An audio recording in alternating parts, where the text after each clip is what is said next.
Guten Tag bei der Rheinpfalz. Mein Name ist Ilja Tüchter und herzlich willkommen auch zu Tüchters 51 States, dem USA-Newsletter der Rheinpfalz. Unser Gast heute ist Alexander Graf Lambsdorff. Herr Lambsdorff, ich grüße Sie. Schönen guten Morgen. Ich freue mich, hier zu sein.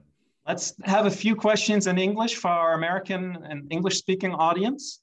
We were just talking about the transatlantic relationship, Germany and America, reconnecting, if you will, with the new administration of Joe Biden.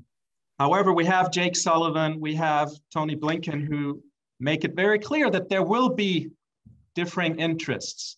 One of them might be China in terms of China's human rights record and trade relations.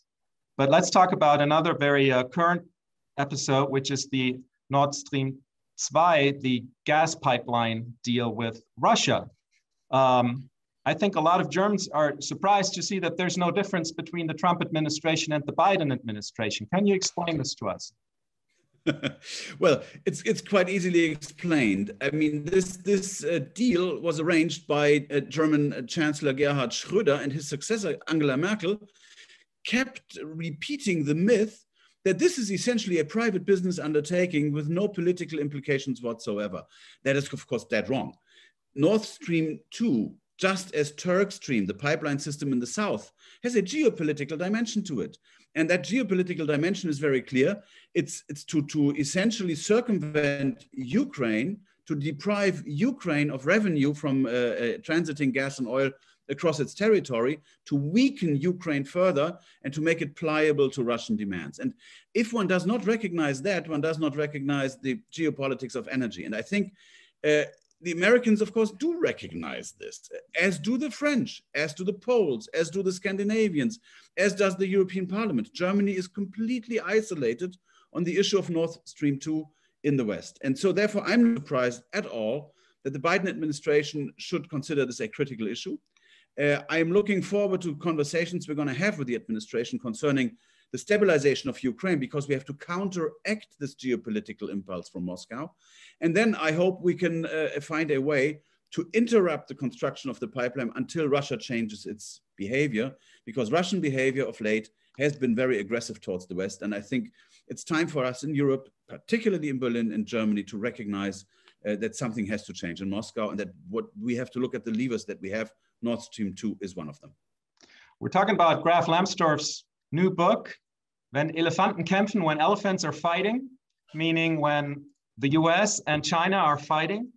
Graf Lambsdorff, we talked a little bit already about the situation, the political situation in America and in the West, how we have internal problems, and these problems became terribly apparent in the events of January 6th, when the Capitol was stormed and we had to worry about a free US election being usurped and taken away from the voters, actually by some of the elected representatives inside that Capitol. So a lot of Germans are asking themselves, seeing these kinds of pictures on TV, how strong is America really at this point? Shouldn't we, you just mentioned Gerhard Schröder, he's among the people who say, well, we should reorient ourselves anyway. We don't need this strong transatlantic alliance to the extent that we used to. We should really focus on our own interests, and these are more closely connected with big states like Russia. So again, the question, how strong do you see America in this fight of the elephants? There are books about China having already won. You mentioned that in the book. I don't think you're that pessimistic at all, but how do you see America and America's role playing out? Well, I'm an optimist by nature, and if I weren't an optimist, I wouldn't have gotten down to writing a book about how to address these challenges. Well, I think that Gerhard Schröder is dead wrong. American democracy is stronger than it looks. Of course, the images of January the 6th were terrible. I mean, absolutely appalling. But I was not surprised by them. That may sound a little bit arrogant in a way. If you steep your followers in a sort of in lies for years and years and years, and declare that there is only one way to lose an election, and that is if the other side steals it, having the other side steal it, then of course you will have some followers who, when they are incited, will resort to violence. So I was not surprised by that at all. We've seen the occupation of the Michigan State House earlier, a couple of months earlier, by very similar people. But what I think is much more important, really much more important, is the resistance of American institutions to the onslaught from the followers of Donald Trump.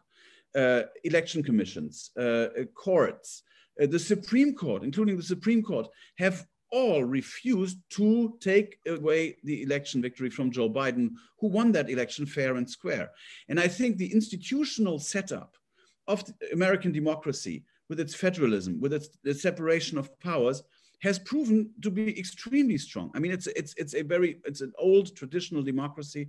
And what we've seen is that office holders from both sides of the aisle, it's not just Democrats, Republicans who were administering their public functions dutifully according to constitutional requirements and in line with voters' wishes. And I think that is exactly what has been shown on that occasion. And I think that that's encouraging. That is very encouraging. And so therefore, I think the United States will continue to play a strong role.